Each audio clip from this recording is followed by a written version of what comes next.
After watching the videos from the creator event, I noticed that the world of Crimson Desert is incredibly immersive, and maybe you noticed that too. There's something about the way the rain trickles down the streets, or finding all the little animals that are running around the world. Even how the NPCs react to your different actions. It's details like this that make me want to ask, why are we so immersed in this world, and why does it feel so alive? In order for a world to feel alive, I think it needs to have three aspects. The first is to have an environment that is both believable and enjoyable. The second is to have engaging interactions within that environment. And the third is for that environment to react back to you. With all that being said, please join me as we once again explore the world of Crimson Desert, starting with its environment.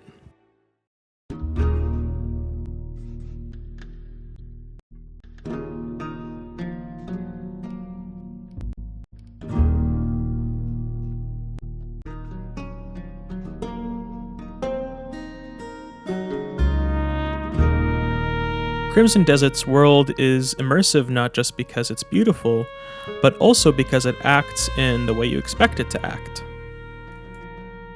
For example, when you're looking at trees, sometimes you'll find fruits like this apple tree.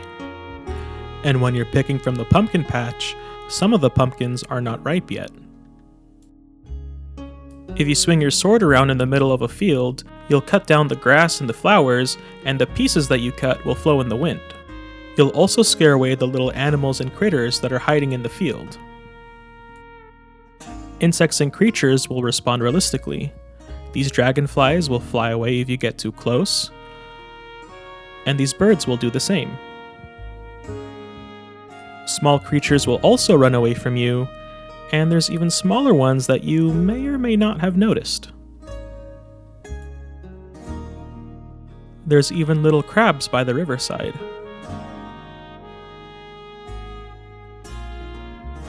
The same attention to detail has been applied to the rain as well. The rain flows down the slope of the streets and trickles down roofs and walls of buildings as well. And don't forget the tents. By putting all of these details together, Crimson Desert has a very believable world. The leaves are flowing and the birds are flying, while the deer are drinking from the flowing river. This makes for a tranquil environment. But what about those poor little sheep that we're carrying? An immersive environment is only one piece of the puzzle. So what else do we need? The second aspect of an alive and immersive world is an environment you can interact with. If you've ever modded games like Skyrim or Cyberpunk, you'll know that some of the most immersive interactions are the smallest ones. Like being able to extinguish candles, or being able to open random doors that have a like and subscribe button in them. Oh, come on, not again. I'm sorry, guys. Let's just move on. Personally, I really like this window because not only can you open and close it, you can choose to vault over it. Even something small like being able to shake paper adds a lot of immersion to the world. Several objects in the world are not just props. This tent, for example, has many interactable objects.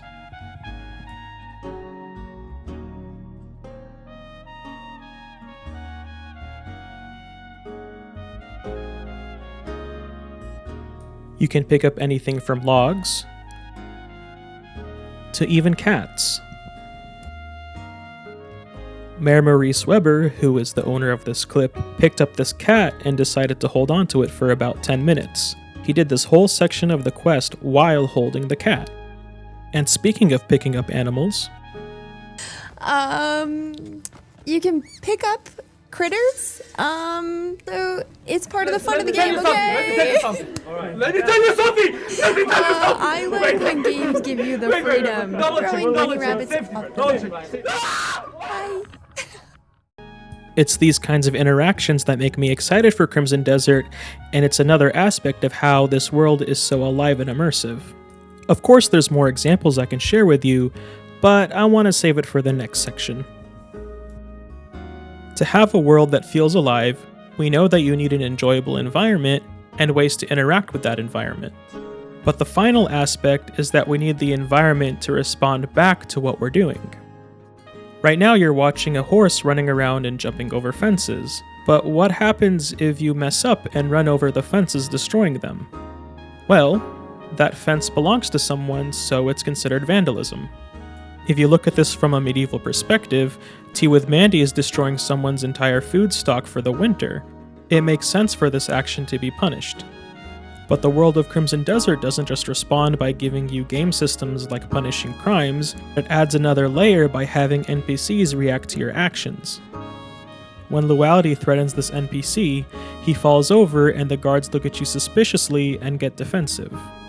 Here where the woman gets attacked, Watch out, watch out, watch out, watch out! she's limping from the pain after she gets up, and her clothes gets a bit more dirty. All of these actions and reactions make for some interesting situations. For example, here Cliff runs into a house with two NPCs. One of them is sleeping and the other one's on the stool.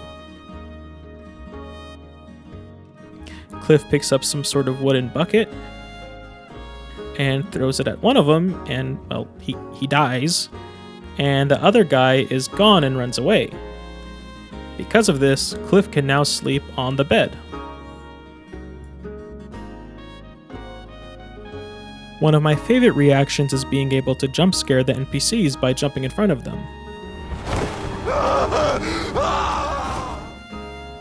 Stepping away from humans for a bit, the dogs in this game have a whole behavior system on their own. Some dogs will be nice to you, while others need to get to know you first. Luality noticed that when she was holding an apple around a dog, it was interested in the food, but when she dropped it, the dog lost interest in the fruit. She then went to buy some meat, cooked it, and gave it to a dog, and that dog actually ate the meat.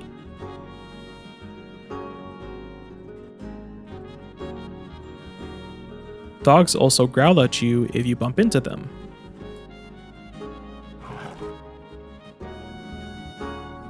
Other times you don't need to do anything for the NPCs to react to you, like how these kids crowd around Cliff because they're curious about him. Another one of my favorites is that NPCs will block their eyes if you shine your lamp on them. Also, it's not just NPCs that react to you, but objects too, like how when Cliff jumps on this tent, it breaks down. Or how when Cliff slams this log into the water, it breaks apart and the pieces of wood flow down the river, leaving ripples behind. I hope by now you've been able to see the full picture of how Crimson Desert makes its world alive: environment, action, and reaction.